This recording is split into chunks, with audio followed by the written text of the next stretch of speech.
start with Barry in the middle.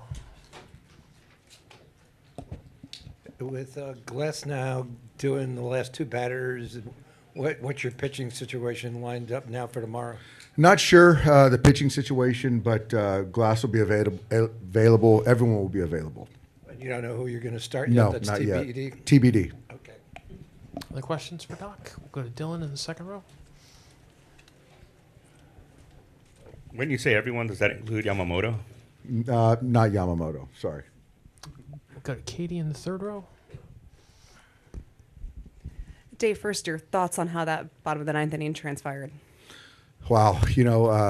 Gets 0-2 to Kirk and hits him with the split.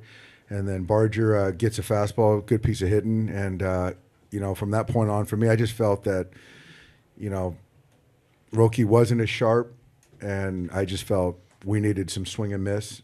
And, Glass was the guy. So I had him loose, kind of looming. And just a situation, I was, the pop-up was huge, but I was looking for somebody that can get some swing and miss and some kind of elite stuff, and that's why I decided to go with Glass. Justin Dean comes in as a defensive replacement, and obviously the game finds you right away. But his awareness to signal that play dead immediately allowed it to just be a two-base rule. What can you say about his cognizance there? No, it was great, but, as the rule is current, you want to play that ball actually, and you can go back and replay the lodged ball.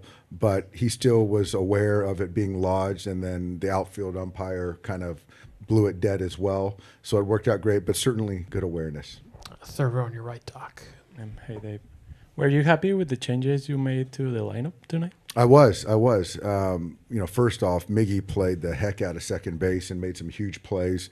And we were hoping for that kind of energy infusion tonight. We got that from Miggy. Obviously, the Kiké play, the double play, but in between ball was huge from Kiké to Miggy to end the game. And then Mookie, I liked him. We talked about letting the game come to him a little bit, and he got a huge hit for us. Should we expect a similar lineup tomorrow? We'll see. Yeah, I mean, I kind of like what we were doing. Yeah. Standing on your far left in the corner, John.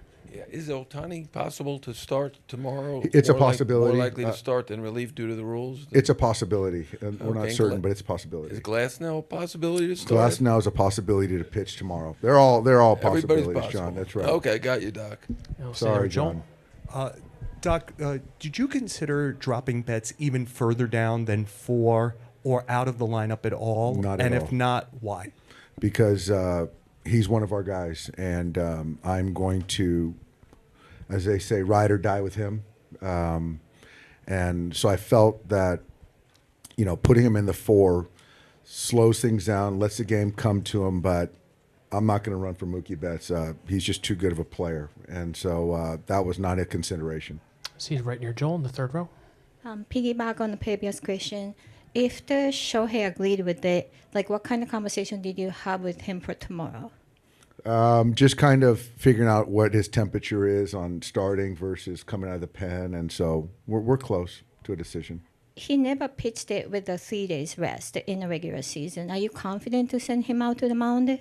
I am. We all are.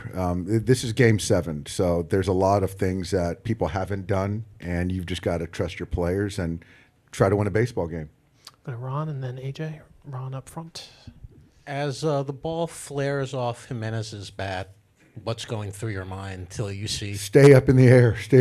And Kiké just gets great jumps. He is one of my favorite baseball players to watch. He's one of the headiest baseball players I've ever been around. And, even just the getting off on the ball, the awareness to get to his arm, get the ball into second base. He's just a heck of a baseball player. And he did that, I think, from left field to first base too in another series, or it might have been this series. But heck of a baseball player, heck of a play. And when you looked up, were you surprised he was there?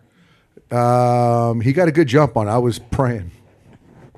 And we'll go to AJ in the fourth row on your left, Doc. What do you think of Yamamoto today, and what went into the decision to lift him after 6 innings? He was good. I thought Yamamoto was very good, actually. I just felt that Vladdy at bat, the Bichette at bat, certainly gets out of that sixth inning. But I just felt that I wanted to give Robo a clean inning, and I just didn't feel great about somebody potentially cleaning up his mess in the seventh, and I felt that was just Yamamoto did his job for the night, in my opinion. Third row on your right, Doc. Hi, Doc.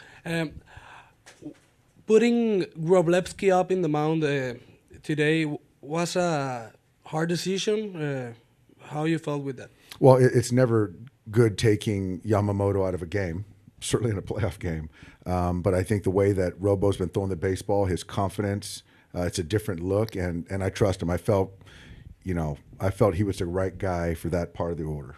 Standing in the back left, John. Yeah, you won a couple of elimination games last year, and you won, obviously, today's elimination game. Your team seemed loose. How do you feel about tomorrow? I feel great. I feel great, John. We're gonna leave it out there. I don't think that the pressure, the moment's going to be too big for us. We got to go out there and win one baseball game. We've done that all year. Everyone's bought in, and so I don't know how the game's going to play out. But as far as kind of the moment, winning a game, I couldn't be more excited to get to sleep and wake up to play a baseball game tomorrow. Couple last ones for Doc. All right, Doc. All right, thanks, we'll guys. see you for Game 7. Yep.